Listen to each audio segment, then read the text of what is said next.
You're not the only one that comes from a dysfunctional family. Today we're going to talk about Jacob and Esau and their lineage. Hi, my name is Jackie and I'm the Abundant Life Guru. I talk all things beauty, Bible, and money. Let's get into it. So, at the urging of his mother Rebekah, Jacob steals his brother Esau's birthright. Already scheming.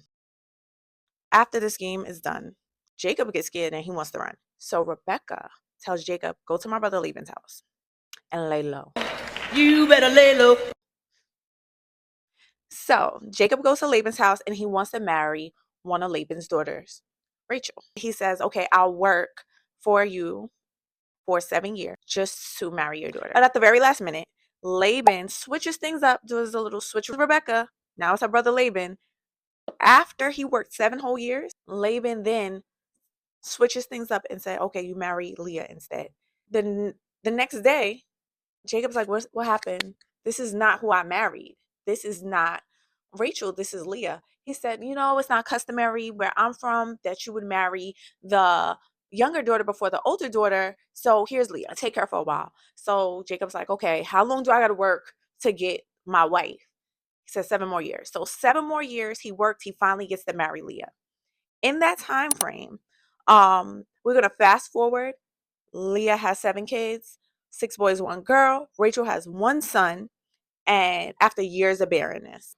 At this point, Jacob got what he wanted. He got his favorite girl has his son. He's like, it's time to go. So Jacob tells Laban he's leaving the country. Laban says, no, please don't leave. Please don't leave because I truly experienced God's favor since you have been here. Then Jacob begins to negotiate a deal. He said, I'm leaving with something. I'm leaving here with something. I'm around the way. I'm leaving with something. Laban says, what shall I give you? So Jacob said to Laban, I'm going to take every sheep and spotted and even speckled goats as my wages. It's not speckled or spotted. Let it be considered stolen. And Laban said, word? That's your word? Okay, copy. So we already know that God was with Jacob. So God favored Jacob with the spotted cattle. So his cattle became more than what Laban was, and Laban became increasingly mad. His countenance fell, and even his sons were stirring up some mess.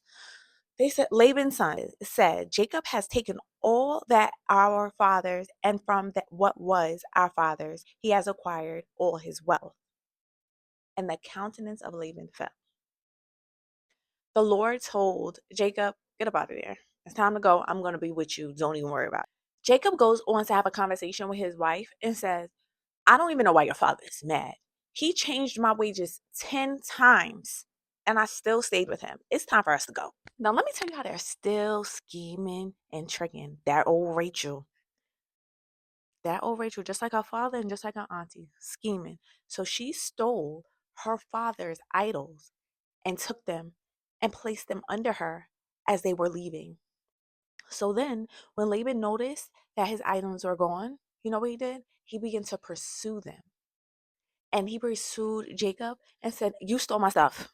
Yes, you did. He said, not only did you steal my stuff, you did it and you left in the middle of the night. So you left in the middle of the night, you took my daughters and my grandkids, and you stole my stuff. He then said, it is my power to do you harm.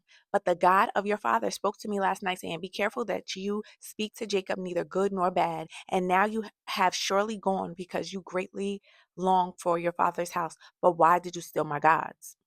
So Jacob said, I ain't taking nothing from you. So he said, let me check your stuff. He then checked his stuff, couldn't find the gods, right? Not knowing that he wanted to check Rachel, but Rachel was like, Daddy, I got my period. I can't, just leave me alone. I'm not getting up. But these foreign gods, Rachel was sitting on them the whole time. At the end, Laban and Jacob make a covenant. Jacob built a pillar. Laban said, do not hurt my daughters, and you can't marry another. And if you do, it's going to be a problem. And you go your way. You stay on this side of the pillar. I stay on that side of the pillar. And that was that. Stay tuned for more Bible studies. Stay tuned for all this juicy, dysfunctional family drama because I got more coming for you. And if you like this video, like and comment for more.